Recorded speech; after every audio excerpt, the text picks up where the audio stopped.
നേരത്തെ നമ്മുടെ പൊടിവാറ സാറ് പറഞ്ഞതുപോലെ പൊടിവാറ പറഞ്ഞ ഒരു പ്രധാനപ്പെട്ട കാര്യമാണ് 2013 ലാൻഡ് അക്വിസിഷൻ ആക്ട് ആണ് ഈ രാജ്യത്ത് ഈ വികസനം മുഴുവൻ ഉണ്ടായത്. അത് 2014 മോദി ഗവൺമെന്റ് വന്നപ്പോൾ ഈ ആക്ട് മുന്നോട്ട് കൊണ്ടുപോകാൻ തടഞ്ഞു വെച്ചു. 2015-16 ആയപ്പോഴത്തേക്കും അവർ തന്നെ ഇത് അംഗീകരിച്ചു. ഇത് അംഗീകരിക്കാതെ രാജ്യത്ത് വികസനം നടക്കുകയില്ലെന്ന് വന്നു. അതിൻ്റെ പേരിൽ മാത്രം ഇന്നിപ്പോൾ ഒരു ഗവൺമെൻറ്റിൻ്റെ ഒരു പ്രോജക്റ്റ് വന്നാൽ എൻ്റെ നാട്ടിലൊക്കെ സ്ഥലം കൊടുക്കാൻ ആളുകൾ മുമ്പിൽ നിൽക്കുക. കാരണം അവിടെ മാർക്കറ്റിൽ കിട്ടുന്നതിന് 2 ഇരട്ടി വില കൂടുതൽ കിട്ടും. 2 ഇരട്ടി കൂടുതൽ കിട്ടും. അത് കിട്ടിയിട്ട് അവർക്ക് വിട്ടുകൊടുത്താൽ മതി. അതാണ് ഈ വികസനം മുഴുവൻ നടന്നത്. അതല്ലാതെ ഇവരുടെ ആരുടെയും മെച്ചമൊന്നുമല്ല. പിന്നെ ഈ 5000 കോടി കൊടുത്തെന്ന് പറഞ്ഞോ, അത് അതിനു മുമ്പ് തന്നെ ഉണ്ടായിരുന്നു. കേരളത്തിലെ ഈ ലാൻഡ് അക്വിസിഷൻ നടക്കുമ്പോൾ ഭൂമിക്ക് വലിയ വിലയാണ്. ലാൻഡ് എടുക്കാനായിട്ട് ഇന്ത്യയിലെ മറ്റൊരു സ്റ്റേറ്റ് പോലെയല്ല. അതുകൊണ്ടാണ് കേന്ദ്ര ഗവൺമെൻറ് അന്നൊരു വ്യവസ്ഥ, അത് ഞങ്ങളുടെ UPA കാലത്തും വന്നു, ഒരു ചെറിയ വിഹിതമെങ്കിലും സ്റ്റേറ്റ് ഗവൺമെൻറ് എടുക്കണം. കാരണം ഈ ഭൂമി ഏറ്റെടുക്കാൻ വലിയ തുകയാണ്. ഞങ്ങളുടെ ശബരി റെയിൽവേക്ക് ഇഷ്യൂ ഉണ്ടായിരുന്നു. ഉമ്മൻചാണ്ടി ഗവൺമെൻറ് അതിൻ്റെ പൈസ കൊടുക്കാമെന്ന് പറഞ്ഞതാ. കൊല്ലം 10 ആയി. ഇന്ന് 1 ഇഞ്ച് ഭൂമി ആ ശബരി റെയിൽവേക്ക് എടുത്തിട്ടില്ല ഇവര്. നമ്മളെ ഈ പ്രദേശം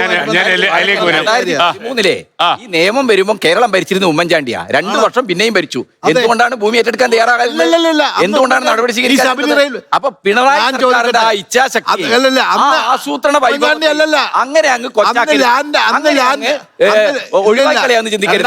സർക്കാരിന് ദേശീയപാത വികസിപ്പിക്കുന്നത് നിർണായകമായ പങ്കുണ്ട്. 2013 നിയമം വന്നു. 2014 മോദി ഗവൺമെന്റ് വന്നപ്പോൾ ആ നിയമം അംഗീകരിച്ചില്ല. 2 വർഷത്തോളം ലാൻഡ് അക്വിസിഷൻ 2013 മോദി സർക്കാർ വരുന്നത്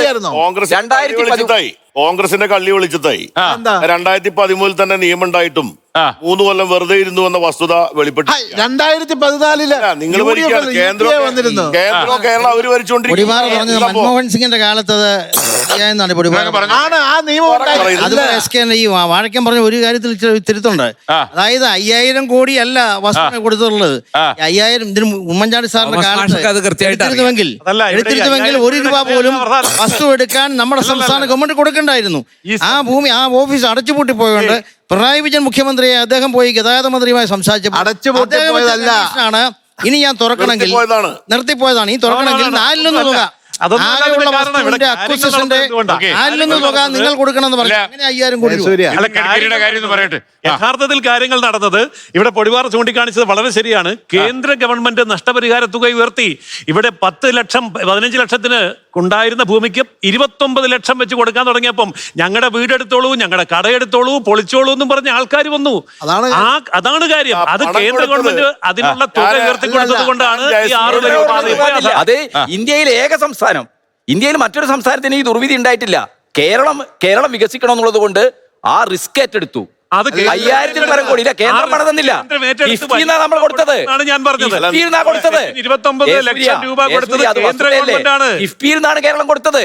അതായത് കേന്ദ്രത്തിന് പണം തന്നില്ല. 9 ലക്ഷം അല്ല, കൊടുത്തത് കേന്ദ്രമാണ് കൊടുത്തത്.